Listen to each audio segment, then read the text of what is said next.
ఈరోజు జరిగిన ఘటన తెల్లవారుజామున సమయంలో ఈ ఘటన జరగడం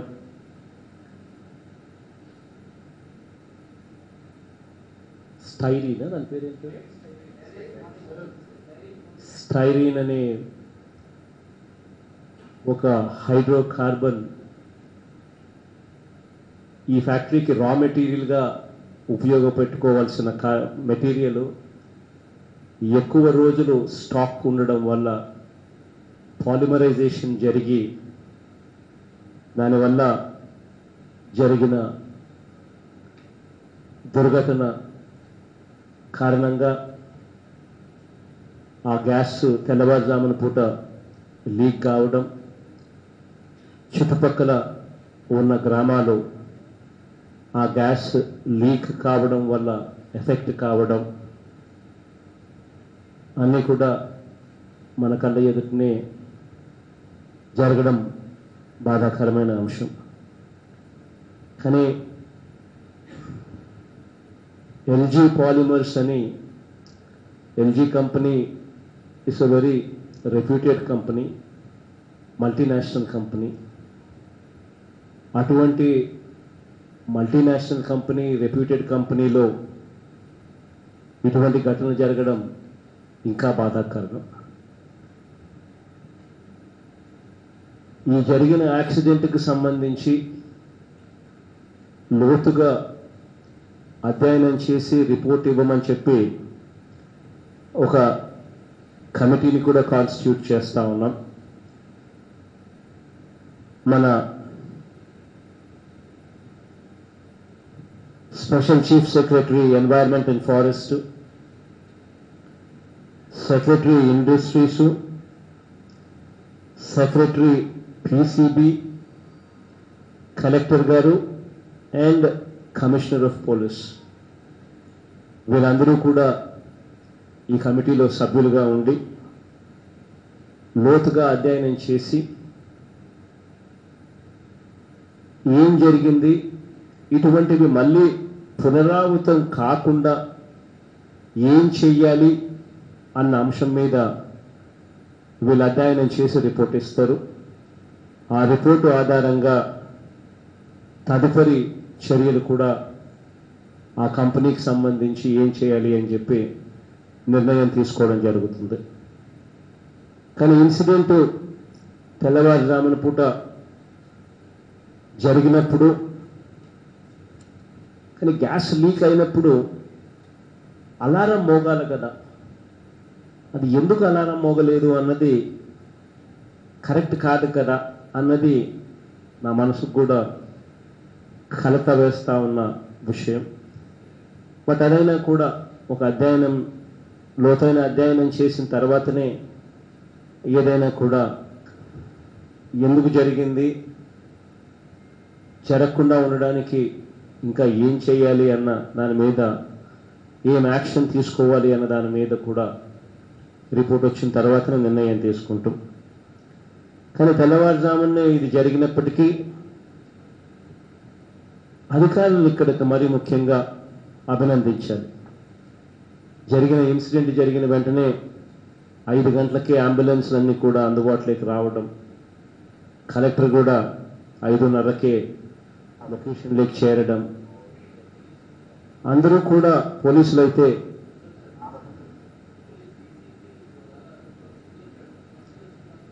దాదాపుగా 4:40కే పోలీస్ కమిషనర్ కూడా డీసీపీ కూడా వచ్చి రావడం, అన్ని రకాలుగా అధికారులను నిజంగా అభినందించాల్సిన అంశం ఇది. వెంటనే ఇన్సిడెంట్ జరిగిన వెంటనే చాలా బాగా స్పందించారు. అంబులెన్స్లు అన్నీ కూడా అందుబాటులో ఉన్నవి, అన్నీ కూడా అందుబాటులో ఉన్న అంబులెన్స్లు అన్నీ కూడా తరలించి దాదాపుగా 348 మందిని దాదాపుగా అన్ని హాస్పిటల్స్లో చేర్పించడం, అన్ని హాస్పిటల్స్లో చేర్పించిన తర్వాత అందులో చాలామంది వచ్చినప్పుడు అన్కాన్షియస్ స్టేజ్లో ఉన్న వాళ్ళు కూడా ఇప్పుడు చాలా బాగా ఎటువంటి గాలికి కూడా పీల్చుకోవాల్సిన అవసరం లేని పరిస్థితిలో వెంటిలేటర్ కూడా అవసరం లేకుండా బాగా రికవరీ కూడా అయ్యారు. దానికి హాస్పిటల్స్ని కూడా కితాబ్ ఇవ్వాలి. అయినా జరిగిన దుర్ఘటనలో 9 మంది చనిపోవడం జరిగింది అని చెప్పి కూడా అధికారులు చెప్తా ఉన్నారు. ఈ 9 మంది కుటుంబాలకు నా ప్రగాఢ సానుభూతిని తెలియజేస్తా ఉన్నాను. జరిగిన ఘటనలో నేను మనుషులను వెనక్కి తీసుకోలేకపోయినా కూడా ఒక మంచి మనసున్న వ్యక్తిగా ఖచ్చితంగా ఆ కుటుంబాలకు అన్ని రకాలుగా తోడుగా ఉంటానని మాత్రం ఖచ్చితంగా హామీ ఇస్తా ఉన్నాను. దీనికి సంబంధించి చనిపోయిన ప్రతి కుటుంబానికి కూడా కంపెనీ వాళ్ళతో ఏ మేరకు రాబడతామో అది గవర్నమెంట్గా మేము కింద మీద పడతాం. కంపెనీ ఇచ్చిన ఏ మేరకు ఇచ్చినా కూడా గవర్నమెంట్ అన్ని రకాలుగా కూడా ముందుండి ఆదుకుంటుంది. చనిపోయిన ప్రతి కుటుంబానికి కూడా ₹1 కోటి కాంపెన్సేషన్ కూడా డిక్లేర్ చేస్తా ఉన్నాం. కంపెనీ వాళ్ళతో ఏ మేరకు వస్తుందో వస్తుంది, కానీ వాళ్ళ దగ్గర నుంచి ఏ మేరకు వస్తే వస్తుంది, మిగిలింది ప్రభుత్వం యాడ్ చేస్తుంది. కంపెనీతో ఏం మాట్లాడుకోవాలని ప్రభుత్వం మాట్లాడుకుంటుంది. కానీ చనిపోయిన ప్రతి కుటుంబానికి ₹1 కోటి డిక్లేర్ అయితే ఖచ్చితంగా చేస్తా ఉన్నాం. అదొకటే కాకుండా హాస్పిటల్లో ఎవరైతే వైద్యం చేయించుకుంటా ఉన్నారో వాళ్ళు ఎవరైతే ప్రైమరీ కేర్ అంటే భయపడి ఇంకొకటో వచ్చి చిన్న చిన్న సమస్యలతో వచ్చి ప్రైమరీ కేర్ వైద్యంతో వెళ్ళిపోయిన వాళ్ళందరికీ కూడా ప్రైమరీ కేర్ చేయించుకున్న వాళ్ళందరికీ ₹25,000 ఇవ్వడం జరుగుతుంది. హాస్పిటలైజ్ అయ్యి ఎవరైతే 2-3 రోజుల పాటు కనీసం హాస్పిటల్లో ఉండవలసిన పరిస్థితి ఎవరికైతే ఉంటుందో వాళ్ళందరికీ కూడా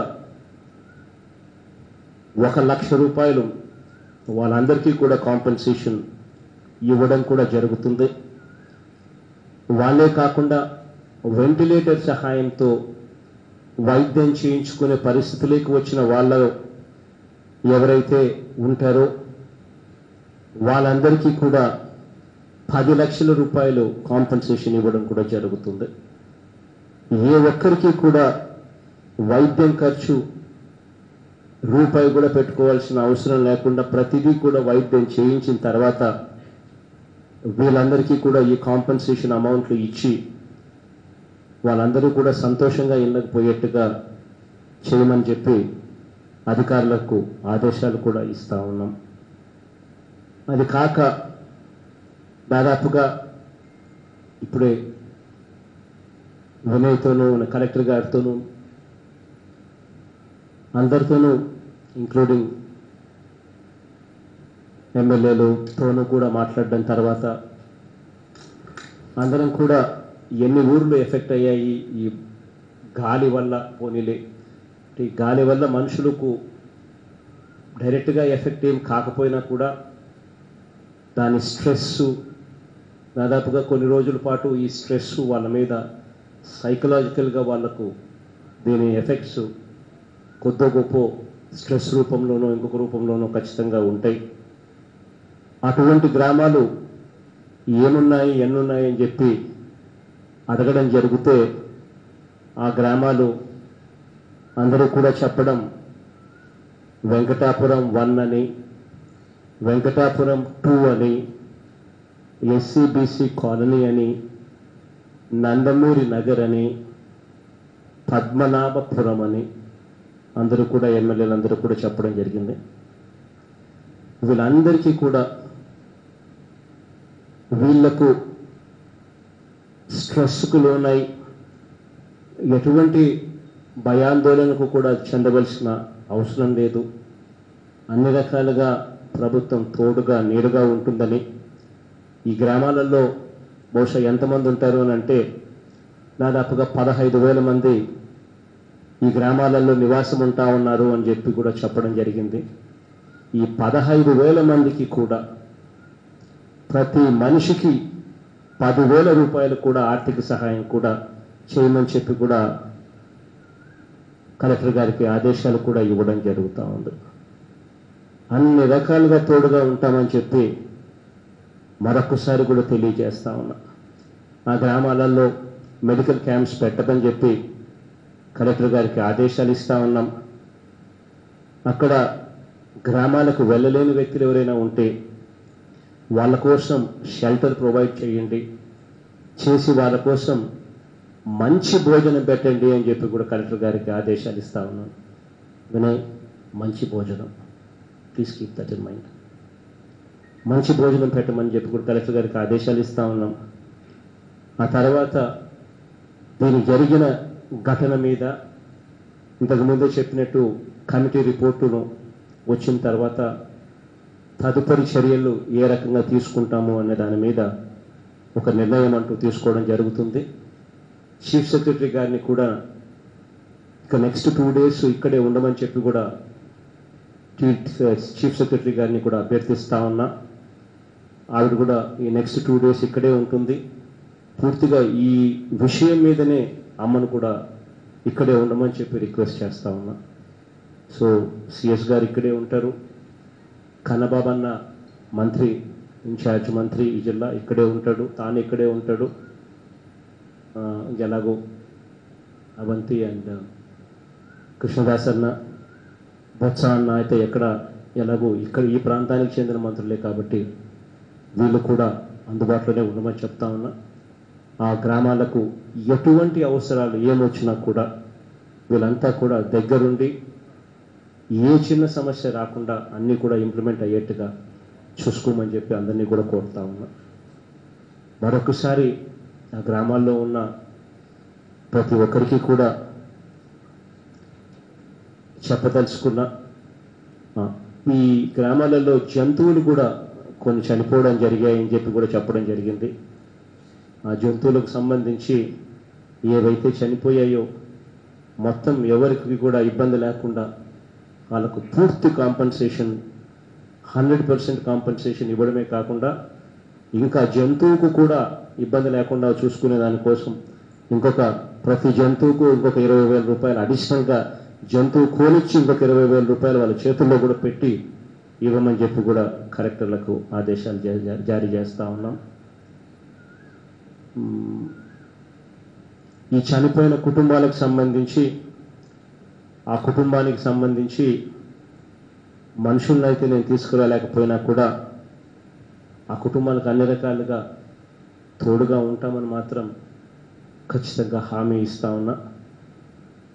వాళ్ళకు సంబంధించి ఏమన్నా వాళ్ళ కుటుంబ సభ్యులకి ఏదైనా ఉద్యోగాలకు సంబంధించిన అంశాలు కూడా అదే కంపెనీలో ఆ కంపెనీ రిపేర్ అయ్యి నడచడం మొదలుపెట్టిన తర్వాతనో లేకపోతే ఆ కంపెనీని వేరే చోటికి షిఫ్ట్ చేసిన తర్వాతనో మరి కమిటీ రిపోర్ట్ ఏం చెప్తుందో ఆ రిపోర్ట్ ఆధారంగా నిర్ణయం తీసుకుంటాం.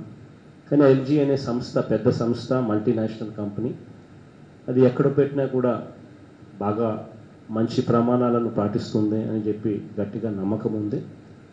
అక్కడి నుంచి షిఫ్ట్ చేయాల్సి వస్తే కూడా ఏమాత్రం మొహమాటం లేకుండా ఖచ్చితంగా అది కూడా చేయించే కార్యక్రమం కూడా ఖచ్చితంగా చేస్తాము. కానీ ఎక్కడైనా కూడా వాళ్ళకు సంబంధించి ఆ కుటుంబ సభ్యులకు సంబంధించి ఏదైనా ఉద్యోగాలు ఇప్పించే కార్యక్రమం కూడా ఆ ఎల్జీ కంపెనీలో వాళ్ళకి సంబంధించి ఎక్కడైనా కూడా వాళ్ళతో మాట్లాడే ఉద్యోగాలు ఇప్పించే కార్యక్రమం కూడా చేయమని చెప్పి కూడా అధికారులకు ఆదేశాలు అది కూడా ఇవ్వడం జరుగుతూ ఉంది. మరొకసారి జరిగిన ఘటన మీద చాలా కలత చెందే విషయం. కానీ జరిగిన ఘటన మీద ఒక మంచి మనిషిగా చేయగలిగిందంతా చేయడానికి కోసం ప్రభుత్వం అన్ని రకాలుగా ముందుంటుంది అని చెప్పి మరొకసారి తెలియజేస్తూ మనం బాగా చూసుకోమని అధికారులు మరొకసారి చెప్తూ సెలవు తీసుకుంటాను.